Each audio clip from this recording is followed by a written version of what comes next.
భారతదేశంలో పుట్టకొక్కుల్లా పుట్టుకొస్తున్న రాజకీయ పార్టీలు. ఇప్పటికే ఒక పక్క చూసుకుంటేనేమో తమిళనాడులో మాజీ ముఖ్యమంత్రిగా పనిచేసినటువంటి జయలలిత గారి స్నేహితురాలుగా ఉన్న శశికళ గారు కొత్త పార్టీ పెట్టబోతున్నట్టుగా సమాచారం. మరోపక్క పక్క రాష్ట్రమైనటువంటి తెలంగాణలో మాజీ ముఖ్యమంత్రి కేసీఆర్ కుమార్తె అయినటువంటి కవిత గారు కొత్త పార్టీ పెడుతున్నట్టుగా ఇప్పటికే ప్రకటించడం జరిగింది. అసలుకి రాజకీయ పార్టీలు పుట్టడానికి గల కారణం ఏంటి? మరి ముఖ్యంగా చూసుకుంటే ఎవరైతే జైలుకి వెళ్ళొచ్చినటువంటి నేపథ్యం కలిగి ఉన్నారో వీళ్ళందరూ కూడా రాజకీయాల్లో ఈ విధంగా రాజకీయ పార్టీలు పెట్టడానికి బలంగా ఉన్నటువంటి అంశాలు ఏంటి? ఇలాంటి మరిన్ని విషయాల గురించి తెలుసుకోవడానికి మనతో పాటు ఉన్నారు సీనియర్ జర్నలిస్ట్ డివి శ్రీనివాస్ గారు. సార్ నమస్కారం అండి. నమస్తే సార్, ఇప్పుడు చూసుకుంటే జైలుకి వెళ్ళొచ్చినటువంటి నేపథ్యం కావచ్చు, మరోపక్క వాళ్ళ కుటుంబంలో వాళ్ళ తండ్రులు కావచ్చు లేదా వాళ్ళ స్నేహితులు ఎవరైతే ముఖ్యమంత్రి హోదాలో పనిచేసి ఉన్నారో సుదీర్ఘ రాజకీయ అనుభవం ఉన్నటువంటి నేపథ్యం ఉన్న వాళ్ళ కూతుర్లు కావచ్చు, వీళ్ళందరూ కూడా రాజకీయ పార్టీలు పెట్టడం చాలా సహజం అయిపోయిందన్నట్టుగా అర్థమవుతుంది. మరి ముఖ్యంగా చూసుకుంటే మన ఏదైతే దక్షిణ ఇండియానే కాకుండా ఉత్తర భారతదేశంలో ఇదే పరంపర కొనసాగుతుంది. తాజాగా చూసుకుంటేనేమో ఒక పక్క ఆంధ్రప్రదేశ్ రాష్ట్రంలో మాజీ ముఖ్యమంత్రిగా పనిచేసిన వైఎస్ రాజశేఖర రెడ్డి కొడుకు జగన్మోహన్ రెడ్డి గారు జైలుకి వెళ్ళి వచ్చారు, బెయిల్ మీద వచ్చి పార్టీ పెట్టారు. ఇప్పుడు ఆయన కుమార్తె ఎవరైతే వైఎస్ షర్మిల గారు ఉన్నారో పార్టీ పెట్టారు, క్లోజ్ చేశారు, మళ్ళీ కాంగ్రెస్లోకి వెళ్ళిపోయారు. పక్కన తెలంగాణలో చూసుకుంటే కవిత గారు, ఇంకో పక్క చూసుకుంటేనేమో శశికళ గారు. ఈ విధంగా కొత్త రాజకీయ పార్టీలు పుట్టడం కావచ్చు, జైలుకి వెళ్ళి రావడం గురించి కావచ్చు, వీటి గురించి మీ విశ్లేషణ ఏంటి? జైలు పార్టీలా, బెయిల్ పార్టీలా? ఇప్పుడు తాజాగా ఈరోజు అంశం ఏంటి? శశికళ మరి తమిళనాడులో మరి ఎన్నికలు వస్తున్నటువంటి నేపథ్యంలో ఆమె పార్టీ పెడతారన్న ప్రకటన. ఆమె జైలుకి వెళ్ళారు. ఒక 4 ఏళ్ళేమో ఆమె జైలు శిక్ష పడింది. జయలలిత అక్రమాస్తుల కేసులో. ఏది ఇప్పుడు అటు ఆమె మేనల్లుడో ఎవరో ఉన్నాడు, సుధాకర్ అనే అతను, ఆమె, వీళ్ళందరికీ శిక్ష పడి అసలు ఈమె పైన మరి వేటు కూడా ఉంది. ఏది ఈమె ఎన్నికల్లో పోటీ చేయడానికి కూడా అనర్హురాలు. ఎప్పుడు దాకా నాకు తెలిసి 2027 దాకా. ఒకవేళ పార్టీ పెట్టినా ఆమె ఏంటి మరి 2029లో పోటీ చేద్దామన్నా పార్లమెంట్ ఎన్నికల్లో. అంటే శశికళ పార్టీ, మళ్ళీ మీరు ఆంధ్ర శశికళ ఎప్పుడు పెడుతుంది పార్టీ అంటారు. ఇప్పుడు శశికళ అనగానే గతంలో కోడెల శివప్రసాద్ ఆంధ్ర శశికళ అనేవాడు. ఎవరిని? కేవీపీ రామచంద్ర గారిని. అట్లాగే ఇప్పుడు కూడా వీళ్ళు తెలుగుదేశం లేకపోతే జనసేన వీళ్ళు సజ్జల రామకృష్ణారెడ్డిని అంటున్నారు. ఏమని? ఆంధ్ర శశికళ అంటారు. అంటే శశికళకి అదొక పేరు, ఇక ఒక బ్రాండ్గా మారిన పరిస్థితుల్లో ఇప్పుడు శశికళ పార్టీ అంటే, ఇప్పుడు జయలలిత ఆమె అక్రమాస్తులు ఏంటి? అసలు ఆమె అక్రమాస్తులు మామూలు అంశం కాదు. అంటే ఒకటి ఆమె విలాసం, ఆమె సినీ నటిగా ఎంజీఆర్కి సన్నిహితురాలుగా, అటు అన్నాడీఎంకే పార్టీ, మరి ఆమె కూడా బ్యాక్ బోన్గా అప్పట్లో అసలు తమిళనాడు ప్రజల్లో ఆమె పట్ల ఉన్నటువంటి ఆదరాభిమానాలు. ఆమె అక్రమాస్తులు ఏంటి అసలు? నీకు దగ్గర దగ్గర ఒక 11,000 చీరలు అంట. ఎన్ని చీరలు? 11,000. 27 కిలోల బంగారం, లేకపోతే మరి దగ్గర దగ్గర మరి 800 కిలోలు వెండి, ఒక 750 జతలు చెప్పులు, బూట్లు కానీ లేకపోతే స్లిప్పర్స్ కానీ, మొత్తం చెప్పులు ఎన్ని జతలు? 750 జతలు. అంటే ఇప్పుడు ఇట్లాంటి పరిస్థితుల్లో అరెస్ట్ అయ్యి జైళ్ళకి వెళ్ళారు. ప్రధాని మోడీ అప్పట్లో గుజరాత్ సీఎంగా ఉన్నప్పుడు జయలలితని కాషస్ చేశారు. ఏది చెప్పారు? ఆమెను హెచ్చరించారు. ఆమె తమిళనాడు సీఎంగా ఉన్నారో ఏమని, జాగ్రత్తగా ఉండు శశికళ పట్ల, నీకు గొంత దొబ్బుద్ది జాగ్రత్తను, ఏదో మొత్తానికి ఆ విధంగా ముందే ఆయన హెచ్చరించారని మనకి మీడియా కథనాలో లేకపోతే అనధికార సమాచారం. మళ్ళీ ఇప్పుడు మనం అవి బయట పెట్టకూడదు. ఆయన ప్రధాని ఏమని, మన్నార్గుడి ముఠా అన్నాడు దీన్ని. ఏ ముఠా? మన్నార్గుడి ముఠా. అంటే ఈ శశికళ లేకపోతే వాళ్ళ మేనల్లుళ్ళు ఆ బ్యాచ్ నాయన, ఇప్పుడు వాళ్ళు అప్పట్లో ఇది ఒక పెద్ద పాపులర్ వర్డ్, మన్నార్గుడి మాఫియా. ఇప్పుడు ఈమె పార్టీ పెడుతున్నారంటే ఎంజిఎం పార్టీయా అంటున్నా. మన్నార్గుడి మాఫియా పార్టీ పెడుతున్నారా అంటే, ఒకటి పార్టీలు ఎందుకు పెడుతున్నారు అని అడిగాం. వాళ్ళు పెడుతున్నారా, ఇంకెవరన్నా పెట్టిస్తున్నారా? ఓకే, ఎవరిదన్నా అదృశ్య శక్తి వీళ్ళతో పార్టీలు పెట్టిస్తోందా? మళ్ళీ నువ్వు అడగదు నన్ను ఆ అదృశ్య శక్తి ఎవరని. తెలుసుకోవాలి కదా.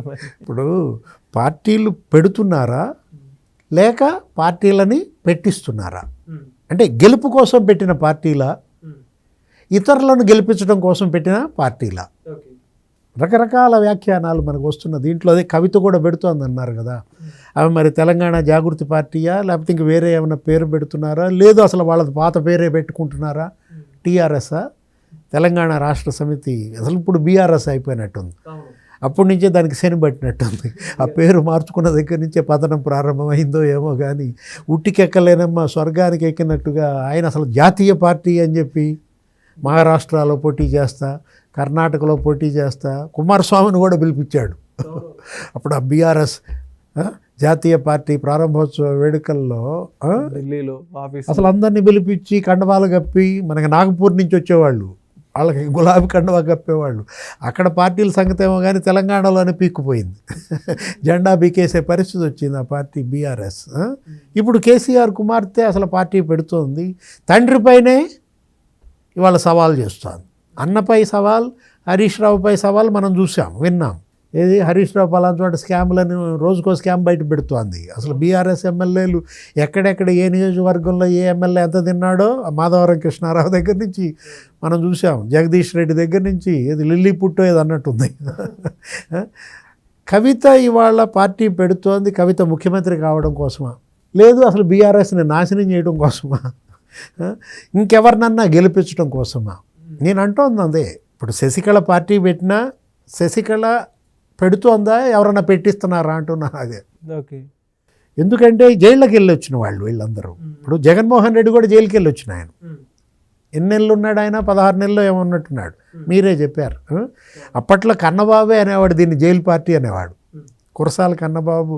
ఇప్పుడు జగన్ పక్కన ఉన్నట్టున్నాడేమో కానీ అప్పుడు కిరణ్ కుమార్ రెడ్డి క్యాబినెట్లో ఉంటూ ఈ పార్టీని ఏమన్నాడు, వైఎస్ఆర్ కాంగ్రెస్ని జైలు పార్టీ అన్నాడు. సరే ఏదో ఒకటి జైలు పార్టీయో ఏదో ఒక పార్టీ మొత్తానికి గెలిచింది, ముఖ్యమంత్రి అయ్యాడు కదా. అంత గోలంట. ఎవరు ఆ లండన్ పారిపోయిన బ్యాచ్ ఉంది, ఆర్థిక నేరస్తులు బ్యాంకులకి 1000 కోట్లు ఎగ్గొట్టి ప్రభుత్వానికి 1000 కోట్లు ఎగ్గొట్టి ఒక బ్యాచ్ వెళ్ళిపోయింది. ఎక్కడికి? లండన్ బ్యాచ్ అంటాం. ఎవరాళ్ళు? నీరవ్ మోడీ, లలిత్ మోడీ, విజయ్ మాల్యా, చోక్సీ. అసలు ఇంతవరకే నువ్వు లెక్కేసుకుంటే ఒక 60,000 కోట్లు ఎగ్గొట్టిన బ్యాచ్ ఇదంతా. ఓకే, 4 పేర్లే. ఇప్పుడు వాళ్ళందరూ ఫీల్ అవుతున్నారంట, ఏంటి అసలు మామూలుగా బాధపడతలేదంట, అరే మనం కూడా పార్టీ పెడితే పోయేది కదా. ఇప్పుడు మాల్యా కాంగ్రెస్ అని కనుక నేను కర్ణాటకలో పార్టీ పెట్టుకుని ఉంటే ఈ పార్టీకి నేను ముఖ్యమంత్రి అయిపోయేవాడిని, జగన్మోహన్ రెడ్డి లాగా.